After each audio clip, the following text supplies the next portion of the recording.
tell me a little bit more about what it means to you. We've talked about this before, again, not to pretend like this is a new topic, but we Yeah. talk about No. being a psychologically safe workplace. So what does that mean to you and your team?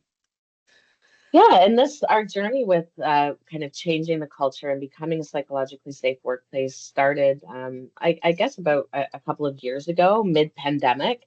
I think everyone, we've all kind of lived through the Mhm. pandemic, and um, coming out of it, and as things were kind of progressing, we knew we didn't want to just stand still and just deal with the crisis at hand. We wanted to kind of, how can we continue to propel ourselves forward?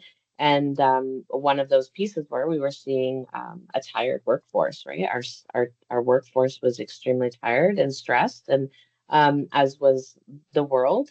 And how could we even make the smallest changes to help to create a different culture in the workplace? And one of it was, I mean, we did, it's multifaceted, but one of Mhm. them was kind of looking into ways that we could reduce the amount of calls that our staff are receiving every day for shifts. We all Mhm. know that through the pandemic, sick time increased, people were calling in sick more frequently. So therefore, there was more calls coming. These calls were coming in the middle of the night. We are a unionized environment, so we follow a call-in process where it rotates, so it's fair and equitable to all employees.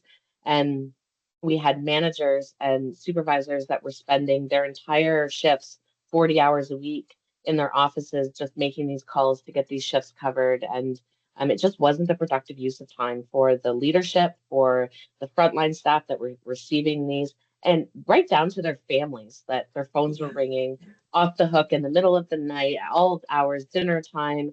And really wanted to look at kind of, how can we change this? What can we do? We're investing so much in people's time on the front Mhm. lines and doing this, um, and started looking. And yeah, it was a student that I had taught previously at Fanshawe, that reached out to me, and I had just started thinking about it, and she reached out to me and said, "I'd started working for this company. Could I pitch you the company?" And I mean, it was ShiftLink, and which was wonderful. And we brought in our leadership team to uh to hear the pitch as well. And so just kind of, the ball just started rolling, and it just never stopped, right? So Nice. um the next piece of that, so I mean, we onboarded ShiftLink, which was wonderful, has definitely increased our well-being for our team members. They're not Yeah. receiving phone calls, they're able to look at emails and notifications as they have time. But then we also implemented psychological first aid, right? So Okay. now all of our staff complete psychological first aid, which is not the same as mental health first aid. Okay. Um, it is more about, how do you take care of yourself, so that you can take care of others, right? Yeah. And then I think that's and wonderful. how, yeah, Yeah. how we're offering those things. So I think it was we really changed the culture by putting something that could the frontline team could see. I mean, Mhm. Mhm. less phone calls, shifts being covered more easily, managers are less stressed. They're able to kind of spend more time coaching and one-on-one with their team members.